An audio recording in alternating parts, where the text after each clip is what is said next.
Mark and April again. This time we're going to show you some exercises that can activate your core. Not to be confused with doing sit-ups or crunches. You don't have to do those. What you want to do is you just want these muscles to fire so they practice stabilizing you. So again, going back to our band around the wrist, April's going to separate them some, which will automatically create tension all through her core.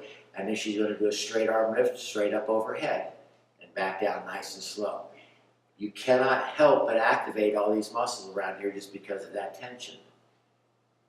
Part 2, she's going to do a diagonal. So she's going to start with it out in front of her, separate them, drop her right arm, and like she's throwing something over her left shoulder. She'll do a few reps that way, then switch and throw them over the other side.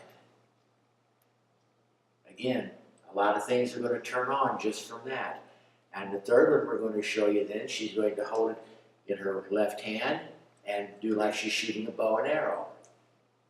Pulling back, leading with her elbow, just a little bit of a turn here, but you can feel all these muscles tighten up as she does that. And then you would do the same thing on the other side. So some quick and easy exercises you can do in the comfort of your own home just to start your fitness. If you have any further questions, contact us at physicalofeversville.com.